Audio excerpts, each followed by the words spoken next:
On October the 11th of 1974, a film came out that changed everything. You don't get a lot of these, but a literal perfect film and one of the greatest, if not the greatest horror film ever made. But the film itself is talking about the tragic true events that happened on August the 18th of 1973, making it 50 years old as of yesterday. I was going to make this video yesterday, but I was literally playing a video game about those tragic events. And spoiler alert, it's really good. We're going to talk a little bit about the Texas Chainsaw franchise and exactly what I think of it and how it's affected me.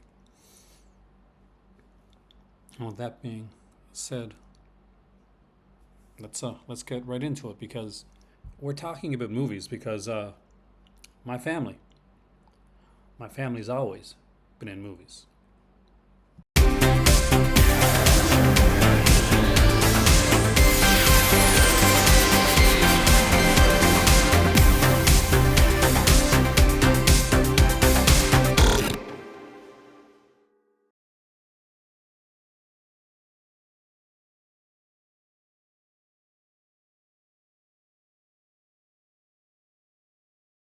So 1974 would be not just an amazing year for horror cinema, bringing out both Texas Chainsaw Massacre and Black Christmas.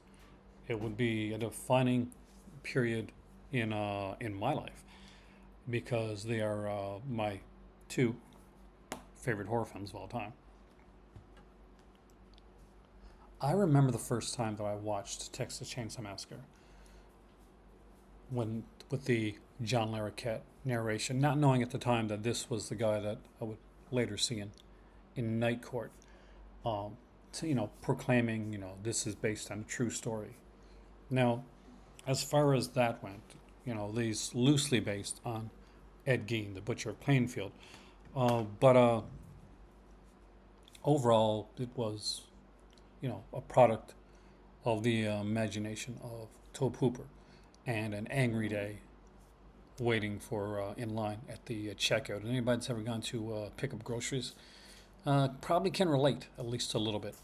He saw a bunch of chainsaw display, and said, I could probably get a chainsaw and make my way up to the front of the counter, get my stuff done a lot quicker.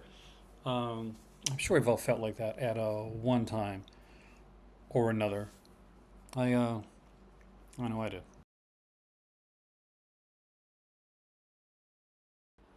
See, it wasn't based on a true story, but it didn't matter. At that time period, Tobe Hooper was not feeling exactly generous about being factual. This was after Vietnam. It was after the Watergate scandal. It was after the oil crisis. The American society and the youth specifically were feeling lied to and betrayed. Things were changing. A whole counterculture was coming. And when it comes to horror, it's the genre that best reflects what's going on and how exactly we feel about it. The more we feel betrayed or unsure or uncertain as a society, usually that's the times that you'll find horror become bigger and more prevalent. It was a different time, and a not so different time. Horror's become kind of big again. But this here was the 40th anniversary edition of the Texas Chainsaw Massacre. It's part of the Black Maria set. One of my favorite things that I have in my collection, and yet again, something that I probably wouldn't have had if it wasn't for my better half who surprised me with it. The overall feel of Texas Chainsaw Massacre is grimy. It's dirty. It's dusty. It's very much kind of that scary small town. Every wrong turn movie has tried to get that type of feel to it. Almost there's a whole ton of horror that's tried to reflect what Texas Chainsaw Massacre has done. Every time I come on here and I wear this Orphan Killer Massacre, which is based on an indie horror film.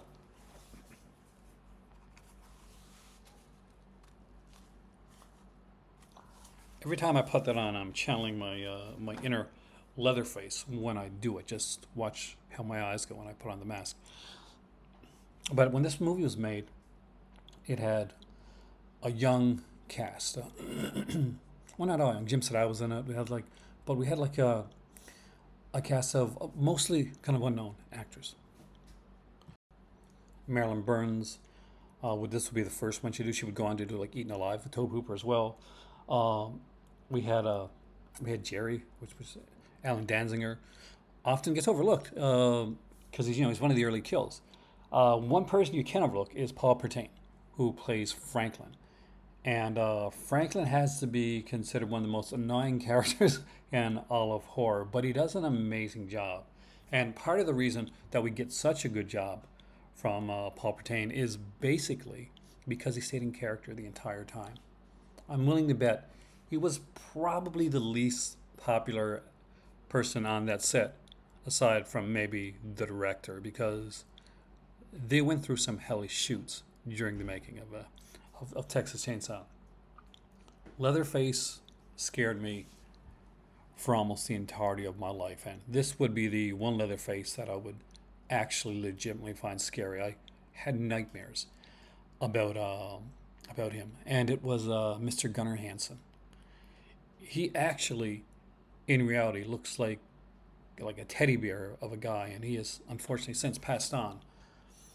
And my fear every time that I would go to like a mom and pop store or a Blockbuster is that I would eventually pass the VHS of Texas Chainsaw Massacre with Gunner in full regale as Leatherface on the cover, absolutely terrifying me. And I knew that I could turn it around, but he'd be on the back of the VHS as well, so I would often kind of like scoot past it. But here's the thing. It was one of my favorite movies, so I'd go back then and I'd usually rent it with something else. And then I'd steel myself up as a kid to watch this. It would never be the first movie I'd watch when I'd rent. I'd usually be the second because I'd have it ready to watch, and I'm like, okay, I'm gonna watch this movie first, then I'm ready for Texas Chainsaw Massacre. The entire cast was absolutely fantastic, and I think one of the standouts for me as a skinny little kid was Edwin Neal, who played the hitchhiker. He did such an amazingly off-kilter job with this film, and his character is immediately the epitome of a red flag character. The best acting in the movie got to go to Jim Sedal. He's left this afterwards to work on stage, and you could tell that he was definitely more of like an actor. He thought about his character, and you could see it in his eyes, the way that he did the role. It scared me. To this very day, it utterly terrified me. Now, for a couple of reasons. I didn't grow up in a big city. I'm not a big city guy. I grew up in a small town, like a literal fishing village, the kind of place where you would expect a Texas Chainsaw Massacre or a Wrong Turn movie to be set. So in a weird way, I guess I'm a bit of a country boy, and sometimes that shows more than others.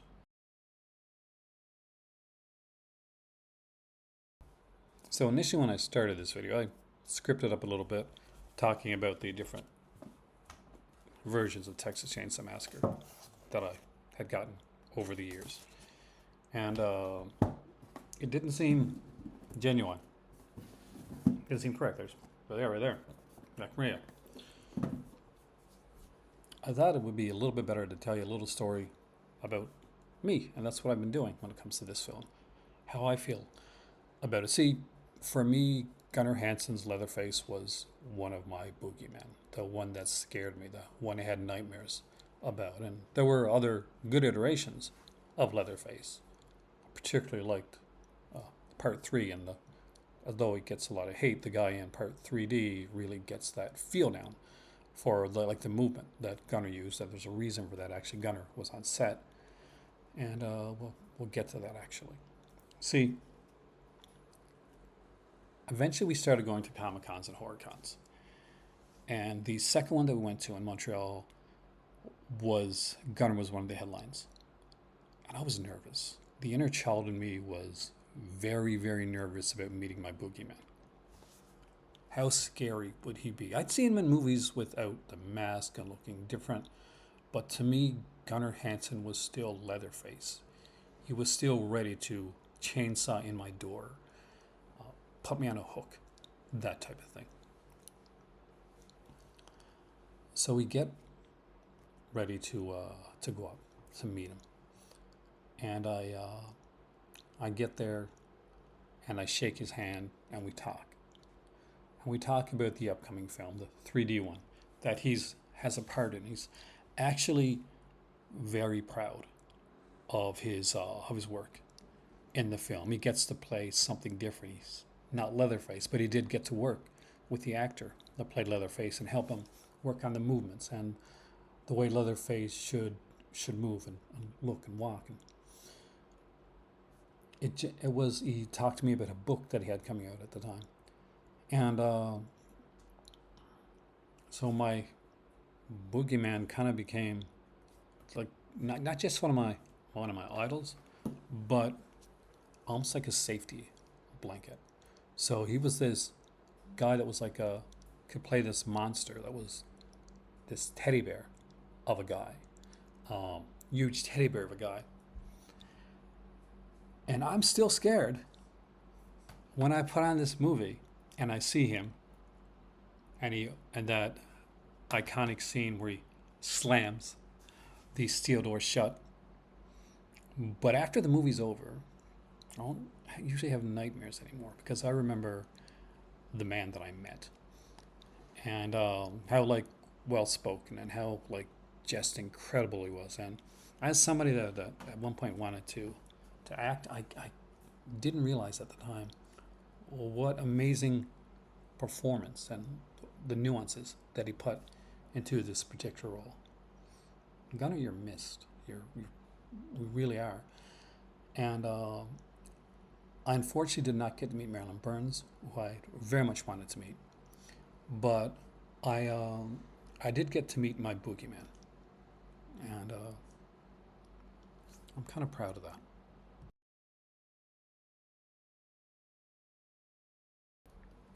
So happy 50th anniversary to the Texas Chainsaw Massacre and those harrowing true events that happened on August 18th of 1973, when those horrible grave robbings and those kids that just happened to run out of gas and pick up that wrong hitchhiker on the side of the road. If it wasn't for Black Christmas and it wasn't for Texas Chainsaw Massacre, you probably wouldn't be watching this today, and I want to thank you for watching this. Happy 50th anniversary. If you haven't seen this movie, you probably have if you're watching this video, but if you haven't seen them in a while, just revisit it. It stands the test of time. And I'll be honest, even the worst considered sequel of the film has a lot to love in it. Matthew McConaughey, you kind of rocked it. You shouldn't be ashamed of that film. My name is Aaron. This has been The Call to Cinema, and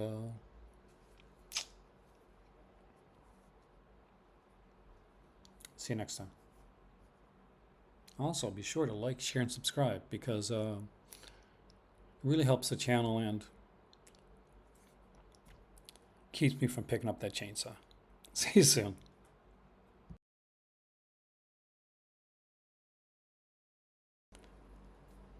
So, in a film that's filled with sweltering hot, just visuals, the over prevailing use of sound in Texas Chainsaw can't be ignored. Let's be honest, we don't actually see a lot of massacre, not a lot of blood, not of actual a lot of like death and penetration, whatever in the film. At the beginning of the film, we get to hear those shots, the camera, and it puts you on edge, like immediately right away. Now, my better half watched a lot of these true crime things and documentaries, and one of them used that opening, that sting from Texas Chainsaw Massacre. And because of that, when she would, anytime she'd start to watch it, she'd have to turn it off. She couldn't finish it. It would unnerve her. And it wasn't the cases that she was watching that she found unnerving. It was that music. It was that sting. She didn't associate it right away with Texas Chainsaw Massacre. She just knew that it was something that bothered her, something that she couldn't go forward with. And it's true. Just when you go back and you watch the movie and you get that opening, and it's in all the Texas Chainsaw movies for a reason. It works. When it comes to horror, along with the visual, sound is king, and this sound literally gets under your skin, and if you're not careful, rips at the flesh.